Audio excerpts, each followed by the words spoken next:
কিয়ামতের আগে সময়ের বরকত কমে যাবে। 1 বছর মনে হবে 1 মাস, 1 সপ্তাহকে মনে হবে 1 দিন, এরকম মনে হয় না? বরকত উঠে নিছে কে?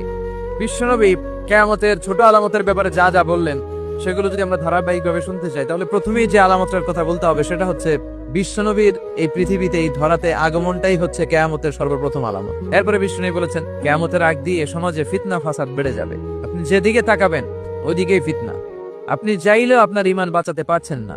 এরপর বিশ্বনবী বললেন কিয়ামতের আগ দিয়ে ভণ্ড নবী দাবিদার বেড়ে যাবে। বুখারীর বর্ণনায় বিশ্বনবী বললেন ততক্ষণ পর্যন্ত কিয়ামত হবে না যতক্ষণ না 30 জন ভণ্ড নবী দাবিদার বেরোবে।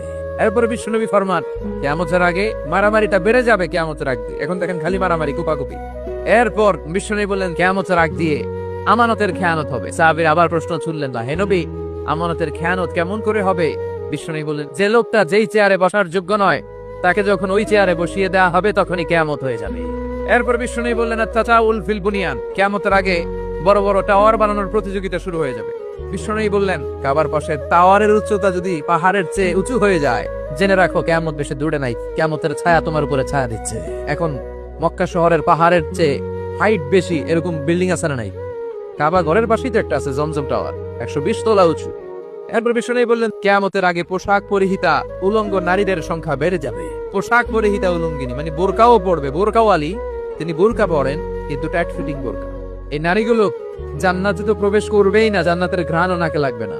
এরপরে বিশ্বনবী বললেন কিয়ামতের আগে বিয়ে করার পরে ছেলেগুলো মাকে ভুলে গিয়ে স্ত্রীর পেছনে পেছনে দৌড়াবে, স্ত্রীর আনুগত্য করবে। এরপর বিশ্বনবী বললেন কিয়ামতের আগে মসজিদ নিয়ে অহংকার শুরু হয়ে যাবে। ওই মসজিদ টাইলসের মসজিদ, আমরা এসি লাগাবো, ওইটাতে 3 তালা করছে আমরা 5 তালা করবো, ডিজাইন করবো এগুলা, কিন্তু আমরাও যা নামাজ পড়বো এই চিন্তা নাই। এরপর খাবারের স্বাদ উঠায় নিচ্ছে কে?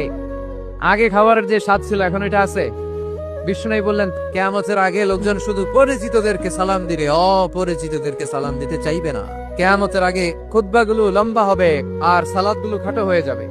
এরপরে বিষ্ণু বললেন কিয়ামতের আগে ভূমিকম্প বেড়ে যাবে, আছে না নাই? কিয়ামতের আগে আত্মহত্যা বেড়ে যাবে, আছে না নাই? কিয়ামতের আগে ঢোল বাদ্য নাচানাচি বেড়ে যাবে, আছে না নাই? আপনি দফ বাজাতে পারবেন, দফ, দফ চেনেন? ঢোলের 2 দিক আটকানো, দফের 1 দিক আটকানো 1 দিক খোলা, এটা বাজিয়ে আপনি নাশিদ পরিবেশন করতে পারবেন, সমস্যা নেই।